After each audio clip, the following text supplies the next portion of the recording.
Oke, assalamualaikum warahmatullahi wabarakatuh. Bersama Yunas lagi di sini. Hari ini kita akan belajar tentang operasi bilangan bulat, bagian, perkalian, dan pembagian. Oke. Sebelumnya kita sudah belajar tentang penjumlahan dan pengurangan. Bisa dilihat video sebelumnya. Oke. Perkalian bilangan bulat. Apa sih perkalian bilangan bulat itu? Oke, pada sebelumnya, pada sekolah dasar mungkin kalian sudah belajar bahwa perkalian itu kalau secara sederhana merupakan penjumlahan berulang. Artinya, jika ada kalimat 3 dikali 7, berarti dia merupakan pengulangan 7 sebanyak 3 kali. Jadi kalau dijumlahkan, 7 ditambah 7 ditambah 7 adalah 21. Jadi 7 kali ada 3. 3 kali 7 berarti 7-nya 3 kali. Jadi 3 dikalikan 7 atau biasa kita sebut 3 kali 7. Ini pengertian secara umum yang biasa kita pakai di Indonesia. Nah, lalu bagaimana dengan yang bentuk seperti ini? Apakah ini salah? Misalkan 3 dikali 7, 3-nya 7 kali. Atau hasilnya sama bukan? 21.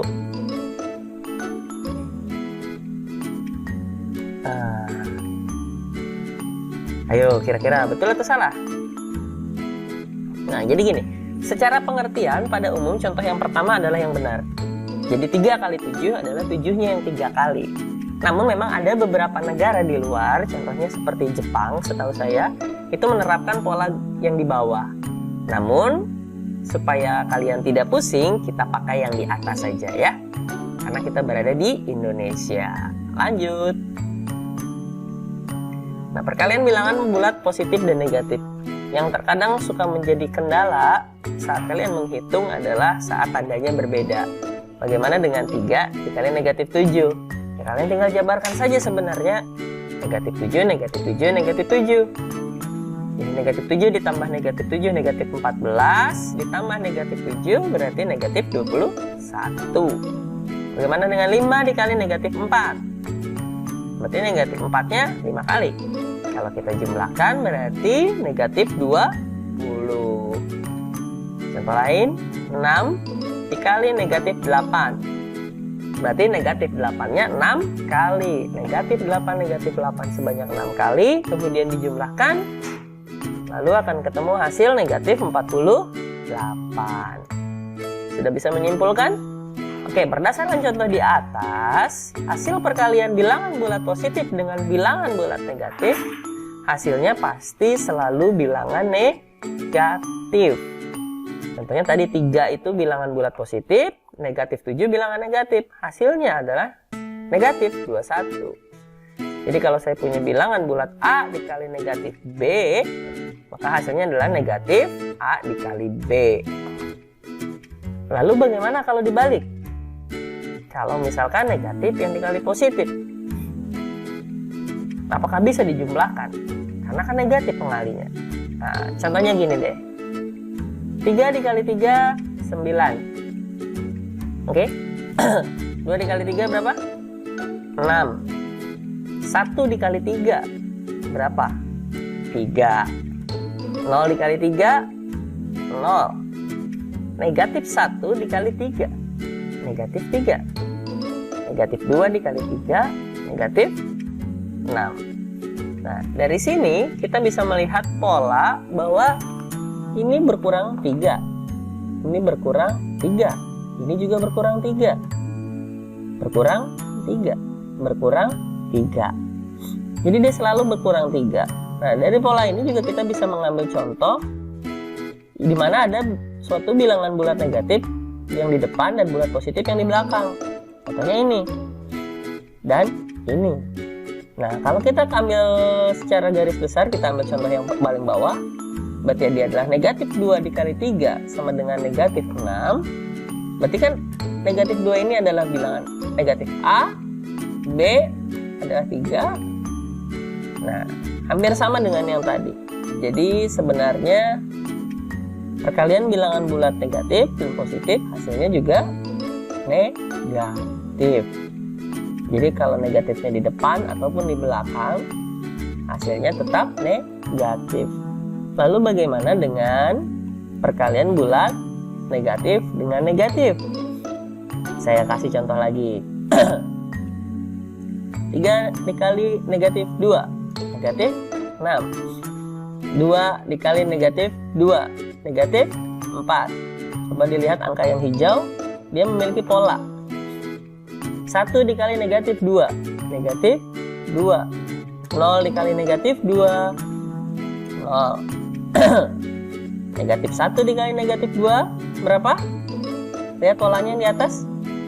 Ya, 2. Kemudian negatif 2 dikali negatif 2, 4. Sudah ketemu polanya?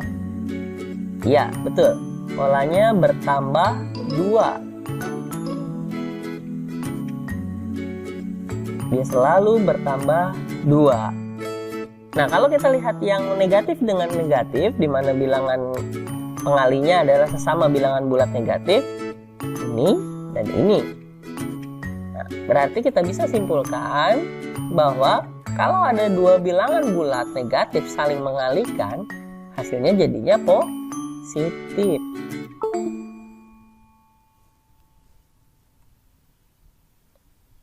Jadi hasil perkalian bilangan bulat negatif dengan bilangan bulat negatif adalah bilangan positif. Paham ya? Iya dong, gampang. Jadi kalau saya buat rangkumannya selintas tentang tanda kali, tanda hasilnya. Jika ada bilangan dua buah bilangan bulat A dikali B, di mana A-nya adalah positif dan B-nya positif, otomatis hasilnya positif. Kalau di mana bilangan A-nya adalah positif dan B-nya negatif, maka hasilnya negatif. Dimana kalau A-nya bilangan negatif dan B-nya positif, maka hasilnya adalah negatif. Bagaimana jika A-nya negatif dan B-nya negatif? Berarti hasilnya adalah positif. Dari sini kita bisa menyimpulkan supaya gampang kalian mengingatnya, kalau ini apa persamaannya? Hasilnya sama-sama positif. Kemudian apa lagi yang samanya? Ada yang tahu? Ini dia. Jika tandanya sama, maka hasilnya adalah positif. Artinya jika A dan B-nya positif, berarti hasilnya positif. Jelas. Kalau A dan B-nya sama-sama negatif, hasilnya positif.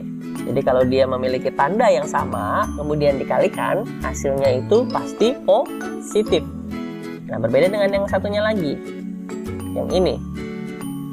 Nah, jika tandanya berbeda, karena plus minus, A-nya plus, B-nya minus. A-nya minus, B-nya plus. Negatif, sorry. A-nya positif, B-nya negatif, A-nya negatif, B-nya positif.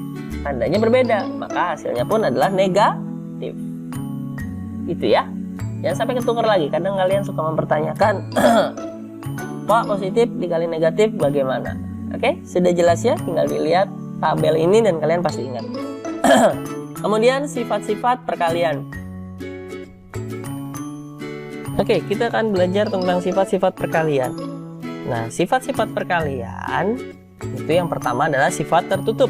Sama seperti penjumlahan dan pengurangan, di mana apabila 8 misalkan dikali 7, nah 8, kemudian 56. Nah 8 ini adalah bilangan bulat, 7 juga bilangan bulat, otomatis hasilnya pun bilangan bulat.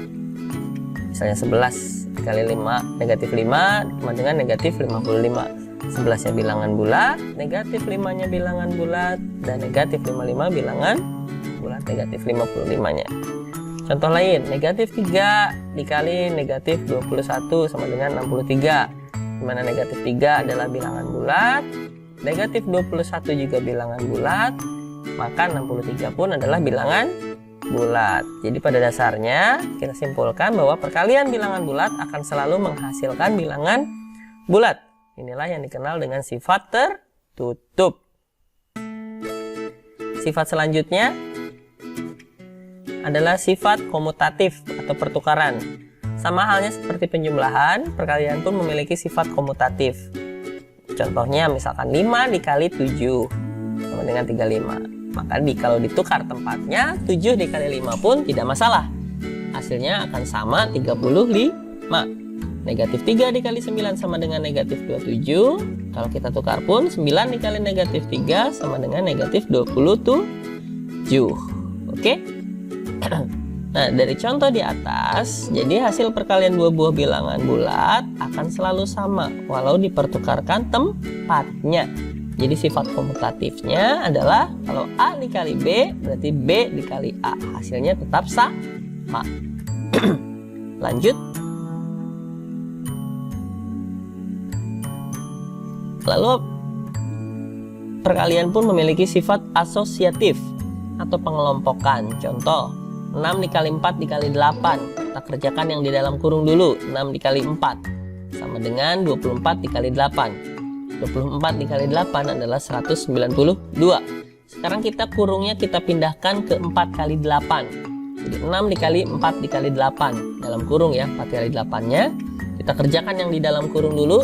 Nah, jadi 6 dikali 32. 6 dikali 32 juga 192.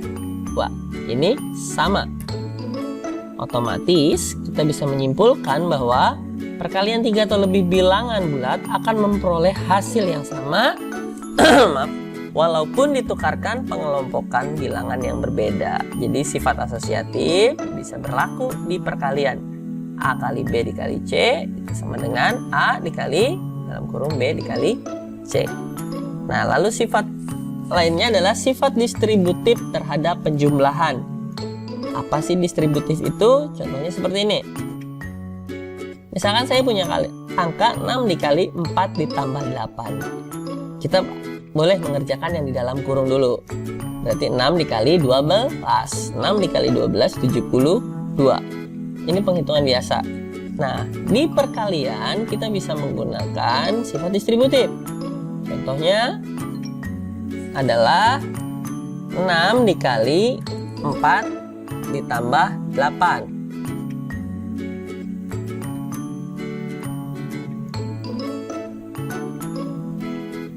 6 dikali 4.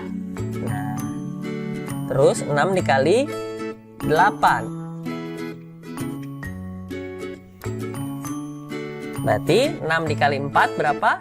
24. 6 dikali 8, 48. Baru kita jumlahkan 72. Pak, bukankah itu menjadi lebih rumit? Mungkin kelihatannya ini angkanya kecil, jadi kelihatannya sepertinya lebih panjang. Tapi sifat distributif ini akan sangat berguna apabila nanti kita masuk ke perhitungan aljabar. Jadi ini konsep dasarnya dulu. Kalau kalian di sini tidak paham, maka kalian nanti saat pembelajaran dengan aljabar akan pusing. Jadi saya sarankan sifat distributif ini dipahami betul, karena nanti selain dia akan banyak digunakan untuk materi-materi selanjutnya. Kita lihat sama ya, hasilnya ini sama-sama 72. Dia sama. Dari contoh di atas kita simpulkan bahwa kalau ada A dikali B tambah C, kita bisa menerapkan sifat distributif di mana A dikali B ditambah A dikali C. Lalu apakah berlaku dengan pengurangan? Ya, sifat selanjutnya adalah sifat distributif terhadap pengurangan. Contohnya, 7 dikali 9 dikurang 2. Kalau kita hitung normal, kita kerjakan kurungnya dulu. Kemudian kita kalikan, 7 kali 7 berarti 49. Lalu untuk membuktikannya, kita buktikan sekarang pakai sifat distributif. 7 dikali 9 dikali 2. Berarti 7 dikali 9 dikurang 7 dikali 2. Oke, 7 dikali 9 berapa? 63. 7 dikali 2, 14. 63 dikurang 14, 49. Sama. Cuman beda memang tanda di tengahnya aja. Tadi penjumlahan, ini pengurangan. Otomatis nanti yang dalam kurungnya kita kurangi. Sama ya. Jadi contoh di atas kita dapat simpulkan bahwa kalau ada A dikali B dikurang C, tinggal kita distributifkan. Atau ada juga yang mengatakan di pengalian distributif ini apa ya? Kali pelangi. Istilahnya banyak. Cuman istilah di matematikanya yang betul adalah sifat distributif. Oke, lalu ada sifat lain nggak? Ada. elemen identitas. Elemen identitas tuh artinya, contohnya nih, 7 kali 1, 7. 9 kali 1, 9. Negatif 19 dikali 1, negatif 19. 178 dikali 1, 178. Nah, A, ini 1. Nah, jadi berapapun bilangannya, kalau dikalikan 1 akan kembali ke angka itu sendiri. Jadi bilangan 1 ini elemen identitas ya. Jadi apabila berapapun angkanya, bilangan bulat, sembarang bilangan bulat, kalau dikalikan dengan 1 akan menghasilkan bilangan itu sendiri. Selanjutnya, kalau perkalian dengan 0. 9 dikali 0, 0. 19 dikali 0, 0. Negatif 78 dikali 0, 0. 235 dikali 0, 0. Ini A sembarang bilangan bulat, ini 0. Nah, jadi kalau semua bilangan bulat, baik positif ataupun negatif, apabila dikalikan dengan 0, hasilnya tetap 0. Jadi itu ya sifat-sifat perkalian. Tidak banyak, sebenarnya kalian mungkin sudah biasa, cuman harap diingat lagi. Kalau nanti dalam proses belajar kalian menemukan jalan buntu dan berhenti, silakan di-pause videonya, kemudian diulang lagi sampai kalian paham. Kemudian kalian cari soal-soal latihan, kerjakan sampai kalian bisa. Insya Allah kalian akan sangat memahami materi ini nantinya. Oke? Itu untuk perkalian. Sekarang kita ke bagian selanjutnya untuk pembagian bilangan bulat. Tidak banyak dari pembagian bilangan bulat ini karena sebenarnya hampir sama. Pembagian secara sederhana merupakan kebalikan atau inverse dari perkalian. Jadi kebalikannya, contohnya saya punya angka 8 dikali 7 sama dengan 56. Maka 8 ini, nah, jadi 56 dibagi 7 adalah 8. Jadi hasil dari perkalian itu ditaruh di depan ya. Atau dibalik, 56 dibagi 8 sama dengan 7. Jadi berlaku sifatnya kalau ada A dikali B sama dengan C, maka C dibagi B sama dengan A, atau C dibagi A sama dengan B. Ini konsepnya, konsep dasar dari sebuah pembagian. Jadi pembagian itu adalah kebalikan dari perkalian. Selanjutnya, pembagian bilangan bulat negatif dengan positif atau sebaliknya. Kita punya perkalian, misalkan 3 dikali negatif 4 sama dengan negatif 12. Oke? Berarti kalau negatif 12 dibagi 3 berapa? Ya, negatif 4. Negatif 5 dikali negatif 7 sama dengan 35. Berarti kalau 35 dibagi negatif 7 berapa? Ya, negatif 5. Jadi tinggal lihat saja. Nah, berdasarkan contoh di atas, berarti hasil pembagian bilangan bulat positif dengan bilangan bulat negatif atau sebaliknya adalah bilangan bulat negatif. Hampir sama dengan perkalian. Kalau tandanya berbeda, hasilnya pasti negatif. Lanjut, bagaimana jika bilangan bulat negatif dengan bilangan bulat negatif? Oke, saya punya angka 3 dikali negatif 4 sama dengan negatif 12. Sekarang bagaimana jika negatif 12 dibagi negatif 4? Maka hasilnya berapa? Ya, 3. 9 dikali negatif 7. Hasilnya negatif 63. Kalau saya mau negatif 63 dibagi negatif 7, berarti hasilnya 9. Nah, jadi kalau dua-duanya negatif, maka hasilnya adalah positif. Jadi secara tanda, baik perkalian dan pembagian sama seperti tabel yang pada contoh sebelumnya. Kalian tinggal dilihat, itu sama. Jadi kalau tandanya berbeda, hasilnya negatif. Kalau tandanya sama, dia hasilnya akan positif. Oke. Bagaimana jika sebuah bilangan dibagi 0 atau sebaliknya? Bisakah? Oke, di sini yang kadang sering terjadi kesalahan dalam penghitungan. Contoh ya, pembagian dengan 0. 0 dibagi 7 berapa? Bingung? Untuk mencari 0 dibagi 7 gampangnya gini. 7 atau berapa angka dikali 7 supaya hasilnya 0? Berapa tadi pengalian 0? 0. Oke, otomatis Jawaban di sini adalah 0. Paham? Satu lagi. 0 dibagi 12 berapa? 12 dikali berapa biar jadi 0? 0 ya? Oke. 0 juga kan? Nah, jadi kesimpulannya apabila ini. Nah, bisa. Ya, berdasarkan contoh di atas, jika 0 dibagi oleh sembarangan bilangan bulat, jika 0 dibagi oleh sembarang bilangan bulat A, dengan A-nya tidak boleh 0 ya, maka hasilnya juga 0. Jadi kalau 0 dibagi A, itu hasilnya 0. Jadi kalau 0 dibagi berapapun angkanya, hasilnya 0. Lalu bagaimana jika kita balik? 7 dibagi 0, berapa? Kita kembalikan ke perkalian. Berapa dikali 0 supaya jadi 7? Kalau tadi kan berapa dikali berapa supaya jadi 0. Sekarang dibalik. Karena 7 yang di depan ya. Jadi hasilnya kan pasti 7 kalau diperkalikan. Kalau di perkaliannya. Berapa dikalikan 0 supaya jadi 7? Ada? 12 dibagi 0 sama dengan berapa? Ayo. Nah, ini tidak hingga. Tidak ada kan? Bukan tidak hingga, maaf, tidak terdefinisi. Jadi, tidak ada yang bisa mendefinisikan berapa dikali 0 supaya jadi 7. Karena berapapun angkanya yang kita masukkan, hasilnya kan pasti 0 kalau dikalikan jadi 0. Jadi, jika bilangan bulat dibagi 0, maka hasilnya tidak terdefinisi. Bukan tidak hingga ya, sorry tadi saya salah, maaf sedikit. Jadi, bilangan bulat dibagi 0 maka hasilnya tidak terdefinisi. Tinggal di strip aja. Itu aja belajar perkalian dan pembagian dari saya hari ini. Semoga video ini bermanfaat. Jika bermanfaat silahkan di subscribe, like, dan di share kepada teman kalian. Terima kasih. Assalamualaikum warahmatullahi wabarakatuh.